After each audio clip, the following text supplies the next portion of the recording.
marka ugu horeysa waxaan halka ka salaamayaa dhammaan ummadda Soomaaliyeed meel kasta ay joogto.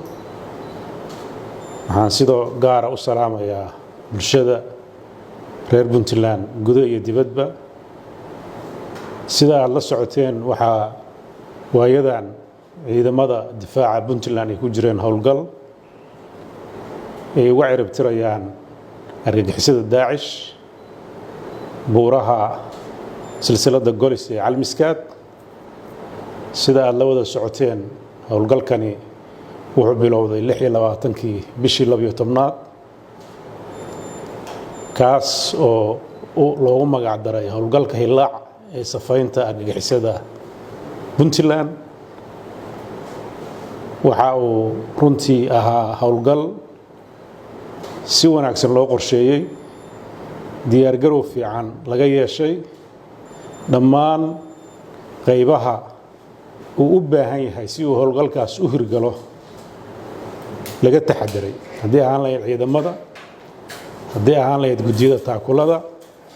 haddii aan lahayd howlwadeennada caafimaadka, haddii aan lahayd bulshada iyo baraarujinteeda iyo waxusheegeeda, iyo dhammaan hay-adaha dawladda ee kala duwan inay qaybta qolo walba ay ku leedahay ka qaataan. howlgalkaas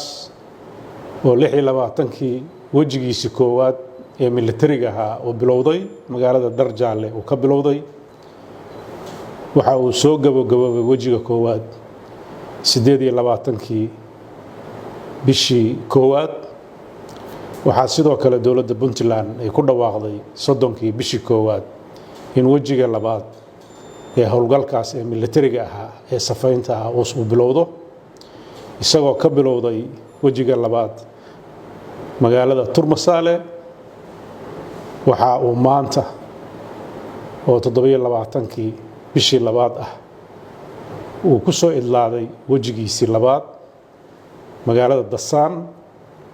oo ahayd xarunta ay ka hogaaminaysay Daacish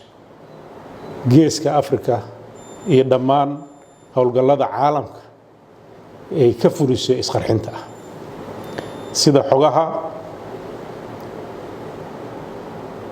caalamiga ah iyo xiriirka dawladaha nagala shaqeynaya ay sheegeen, Dasaan iyo Daadaar iyo Shabaab waxay ahaayeen meesha xarunta u ah oo lagu tababaro dadka loogu talagalay inay caalamka oo dhan ay ka argagixiyaan ummadaha. waxay xoguhu sheegayaan dad howlgallo ka sameeyey waqooyiga Ameerika, qaaradda Yurub iyo dalal kale oo Aasiya iyo Carabta ah inay saldhig u ahayd oo lagu tababaray halka. madaxda hawshaas qorsheyn jirtana saldhigeedu uu ahaa halka. sida duqeyntii Mareykanka ee labada mar ahayd lagu cadeeyay warbixinta Mareykanka inay halka ku beegsadeen dadkii ka shaqeyn jiray inay soo ururiyaan dadka Mareykanka howlgallada iyo Yurub ka geysta. Calmiskaad ma ahayn khatar Puntland oo kaliya, ma ahayn khatar Soomaaliyeed oo kaliya, ma ahayn khatar qaaradda Afrika oo kaliya. waxay ahayd khatar caalami ah oo runtii u sahashay fursadda dalkeen uu ku jiro iyo dalka aan dariska nahay Yemen burburka ka jira iyo dagaalada ka soo cusboonaada dhammaan geeska Afrika inay helaan marino ay uga gudbaan dalalkaas. waxayna ku talagaleen meel aan ishu arkayn oo runtii strategically adag, fursadna u haysata badda Hindiya iyo badda Cadmeedba iyo badda Carabta. halkaas inay muddo ku ururinayeen dhammaan dadka howlahaas maamula, sidoo kale dadka howlahaas fuliya. qorshaha laga hortagay wuxuu ahaa muddo aan badnayn oo dhowr bilood ah si ay u helaan shaqooyinka ay qabanayaan kuwa intaa ka badan inay ballaariyaan deegaanka ay gacanta ku hayaan, oo ujeedadu ahayd in guud ahaan gobolka Bari gaar ahaan magaalada Boosaaso ay gacanta ku dhigaan. waxaa maanta gacanta lagu dhigay oo Ilaahay mahadiisa gantaaladii iyagu ay sameeyeen oo ugu tala galeen in magaalada Boosaaso nidaamkeeda difaac iyo ciidamadeeda iyo xarumaha dawladda lagu burburiyo si dadka loogu khasbo inay isu dhiibaan argagixisada xogo muddo la ururinayay iyo dadaal dawladdu ay gelisay iyadoo kaashanaysa saaxiibadeeda caalamiga ah waxay ku guuleysatay kuna khasbanaatay inay howlgalkaas ay u qalab qaadato ilaahay subxaanahu wa tacaalaana wuxuu nagu siiyey gacan waan uga mahadcelinaynaa ilaahay subxaanahu wa tacaala hawshaas baaxadda leh ee bulshada Soomaaliyeed gaar ahaan Puntland ay qabsatay waxaan marka hore rabaa inaan u mahadceliyo ciidamada geesiyaasha ah ee reer Puntland oo runtii guusha maanta la gaaray inteeda badan leh hadday tahay qorshayn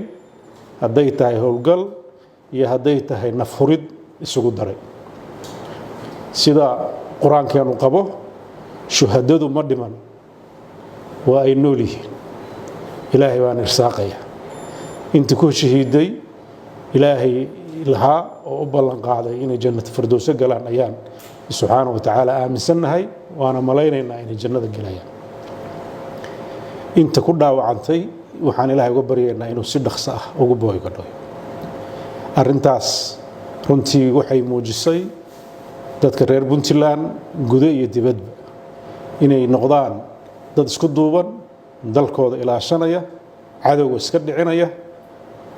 qof walbana uu uga qayb qaatay meel kasta uu joogo intii karaankiisa kii adin uga qayb qaadanayay kii af uga qayb qaadanayay kii dhaqaale uga qayb qaadanayay kii tala iyo fikir uga qayb qaadanayay intaba waxaa la oran karaa dadka reer Puntland maanta arrintaas uma aysan kala harin iyo dadka Soomaaliyeed ee sama jecelka ah iyo dhammaan saaxiibada caalamiga ah ee khatartaasna la arkayay waxaan si gaar ah rabaa inaan ugu mahadceliyo dalalka sida tooska ah shaqadaas wax uga waday oo runtii ugu horeyso dalka Imaaraadka Carabta oo doorka ugu weyn lahaa dalka Mareykanka Ethiopia iyo Kenya oo ahaa dalalka runtii hadday tahay xog iyo hadday tahay xeeladba gacanta ka geysanayay sidii uu howlgalkaas uu miro dhali lahaa dadka Soomaaliyeed meel kasta ay joogaan shaqada la qabanaya shaqo Soomaaliyeed bay shaqadaas Soomaali sida ay u dhisan tahay Puntland bay u igmatay inay deegaanada Puntland maamusho inay deegaanada Puntland ammaankeeda sugto dawladda iyo dadkeeduna waa ku mahadsan yihiin shaqadaas baaxadda ay qabteen aniga oo kala gureyn waxaan rabaa maanta inaan halka uga dhawaaqo in wajigii labaad uu soo gabagaboobay sidoo kale tana birito oo 28 bisha ah oo wajigii saddexaad uu bilaaban doono ilaa hadafku waxa weeye la cirib tiro cid argagixisa ah oo Puntland dhaqdhaqaaq ku leh xarumo ku leh howlgallo ka sameynaysa ilaa laga dhamaynayo wajiyadaas way socon doonaan markuu mid dhamaado oo mid bilaabanayana dadweynaha waan u sheegi doonaa ilaa geeyiga Puntland oo dhan uu noqdo geeyi ka bannaan ka xor ah argagixisada oo dawladdiisa iyo dadkoodu ay maamulan doonaan waxaan rabaa iyadana inaan halka uga hambaleeyo ciidamada Soomaaliyeed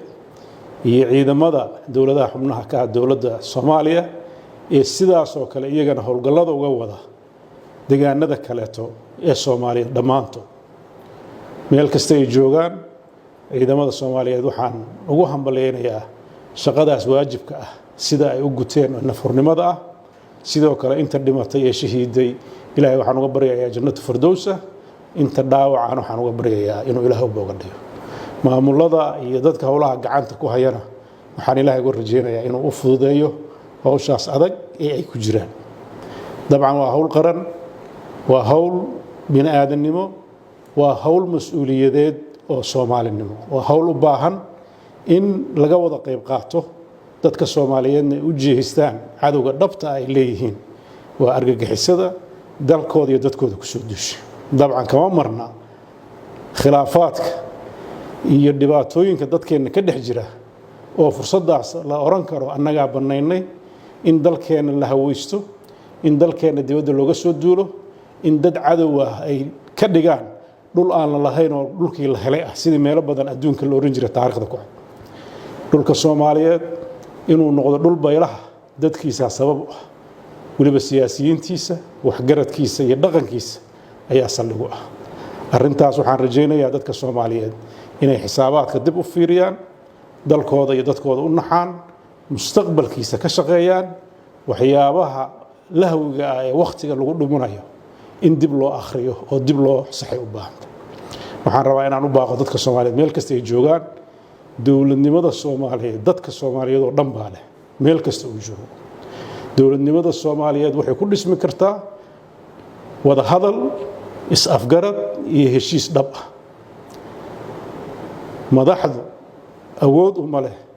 inay qorshaha siday rabaan iyagu u fuliyaan waa inuu ku salaysnaa rabida dadka iyo sharciga runtii dawladda Puntland intaysan tallaabo qaadin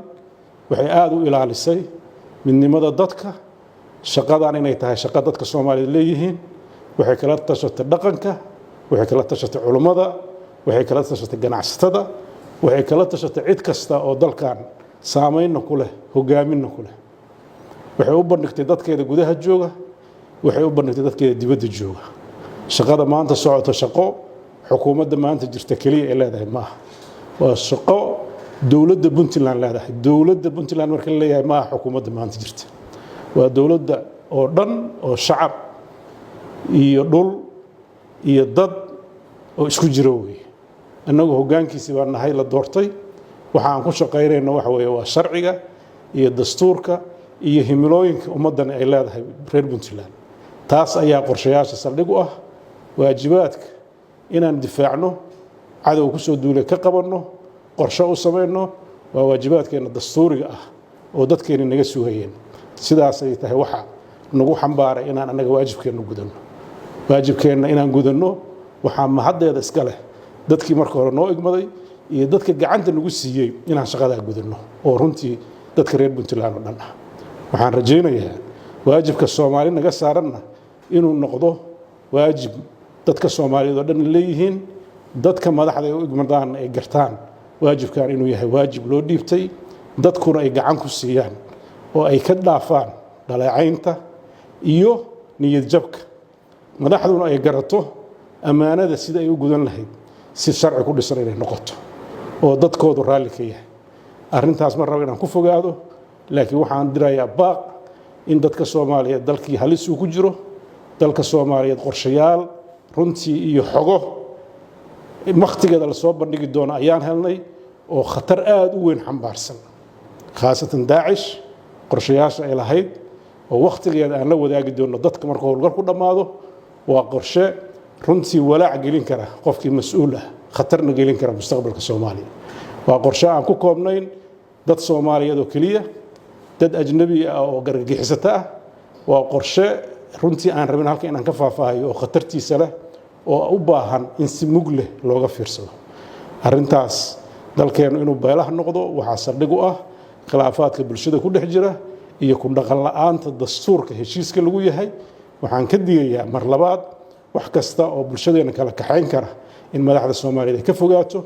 wax kasta oo isku soo dhaweyn karana inay waqtiga geliso Puntland waxay diyaar u tahay ku dhaqanka sharciga ilaalinta dastuurka Puntland iyo kan federaalka ah waxay diyaar u tahay dhammaan geeyo Soomaaliyeed waajibka ka saaran inay ka gudato iyadoo kaashanaysa ummadeeda guud ahaan waxaan rabaa halka inaan baaq uga diro dadka Soomaaliyeed ee reer Puntland ah ee ururka argagixisada Daacish la shaqeynay ee magaalooyinka ku sugan ee aan furimaha lagula dagaalamay joogin taakulada ka qayb qaadanayay dadka lacagaha ka qaadayay dadka gudbinayay iyaga ku soo degayay shirkadaha u furto ganacsadada ka dhigay qaxootiga ka dhigo guryaha dejiyay dadkaas waxaan rabaa inaan ugu baaqo muddo 7 casho ah inay laamaha amniga la soo xiriiraan inay hawshaas ka baxeen cadeeyaan liisaskooda waan haynaa magacyadooda waan haynaa 7 bari gudahood ciddii ku imaan weydo dowladdu tallaabo sharci ka qaadi doonta dadkaasi waxay isugu jiraan dhaqan waxaa ku jira culumo waxaa ku jirta ganacsato waxaa ku jirta dad kaleeto oo bulshada jaah ku leh oo noocyo kala duwan halka aan ku faahfaahin doono toddobadaas beri waxaan ugu talagalnay annagu ilaalinayna mustaqbalka dalkeenna iyo dadkeenna fursadaas inaan siino khaladka ilaahay baa khaldamo ah ninkii khaladkiisa ka soo noqda dadkiisu waxay rajaynaynaa iyo dowladdiisu inay cafis fidin doonto qofkii cafiskaas qaadan waayo tallaabadiisa wakhtigeeda imaan doonta waxaan kaloo rabaa inaan u sheego dadka cadowga ee soo duulay toddobadaas beri ciddii isku soo dhiibaysa dalalkooda ku noqonaysa isaga tegaysa fursad bay haystaan waan ognahay maataa ku jirta xaasas baa ku jira carruur bay keensadeen hadday ii maqlayaan ma doonayno inaan maxas iyo maatalayno ay isu soo dhiibaan dowladda puntland haddii intaa dhici weydo waxaan rajaynayaa dowladda puntland tallaabada ku habboon inay qaadato ciidamada waxaan halka farayaa howlgalku biri laga bilaabo wejiga saddexaad oo qorshihiisu ay og yihiin saraakiisha hogaaminaysa inuu sidiisa u fulo inuun hakad yeelan inuu sidiisa u socdo bisha ramadaan ee barakaysan inuu howlgalka sii socdo iyo bilaha ka dambeeyaba ilaa laga ciribtirayo puntland ciidamadeedu har iyo habeenba waa soo jeedaan shaqadoodu waxay noqon doontaa joogto dowladda puntlandna joogta u jirta dadka reer puntland gudaha iyo dibadba garab istaaggiina waa inuu joogto ahaada hawshan loo istaagay waxaan rajaynayaa inay noogu soo idlaato si kulligeenna wada farax gelisa oo waajibkeenna noo horseeda inaan wada gudannay dalkeenna iyo dadkeennana ay ku naaloodaan nabad iyo deganaansho iyo xasilooni si horumarku u baraaro bulshadeennu ay u kobocdo dalkeenna uu xasilooni u helo baaqigayga ugu dambeeya dadka soomaaliyeed iyo dowladda federaalka iyo dowladaha xubnaha ka ah waxaan odhan lahaa inta aanan waagu baryin oo aanan lagu maadsan xisaabaadka dib ha loo fiiriyo dib ha la ysugu noqdo dalkan meel halisu ku socdaa dadka mas-uuliyiinta ah ee hadda xilalka haya dadka xilalka soo qabtay dadka waxgaradka ah ee xilalka qaban doona mas-uuliyaddan waa mas-uuliyad wadareed u baahan in loo wada istaago wax kala jiidasho iyo qabaa'il isdiidan iyo kooxo isdiidan waxa maanta dalkeenna beelaxda ka dhiga wey dadka soomaaliyeed dib ha isugu noqdaan dib ha wada hadlaan waxaan rabaa halka inaan ka faro ama u soo jeediyo dhammaan dadka soomaaliyeed qabaa'ilka in la joojiyo colaadaha qabiilka ku salaysan colaadaha siyaasadaha ku salaysan colaadahaasoo dhan waxay wiiqayaan oo fursad siinayaan argagixisada waxaan tacsi gaara u dirayaa meelaha weli hadda dagaalada argagixisada iyo dhibaatadu ay ka socoto anuuna kala soocayn kala magacaabayn waxaan u rajaynayaa ciidamada kala duwan ee howlgallada ku jira inuu ilaahay u fududeeyo inay ka hortagaan isku dayada iyo dhagarta lala maagaya dadka soomaaliyeed waxaan dowladaha saaxiibka ay nahay ee gacanta naga siiya ee dhammaan kuwa afrika hadday tahay iyo kuwa kaleeto ee caalamka qaybihiisa kaleeto ee gacanta ka geysa la dagaalanka argagixisada waxaan rajaynayaa in la mideeyo howlgalladooda iyo qorshayaashooda runtii qorshe la isku dabariday oo loo dhan yahay hal hoggaan leh tusaale waxaa ugu filan mashruuca ama howlgalka hillaac ee hirgeliyey inuu u fulo sidii loogu talagalay iyadoo wada socdaan taageerada caalamiga ah ciidamada iyo bulshadaba runtii arrintaas waxaan bogaadinaynaa inay iyaduna noqoto mid dadka soomaaliyeed sidaa si la mid ah inay ugu diyaargaroobaan anoo malaynayo inay dadku diyaar u yihiin sanadkan inay ka gudbaan colaadahaas argagixisada sababaan waxaan u rajaynayaa sanadkan 2025 inuu noqdo sanadkii la soo xiri lahaa ama la soo afjari lahaa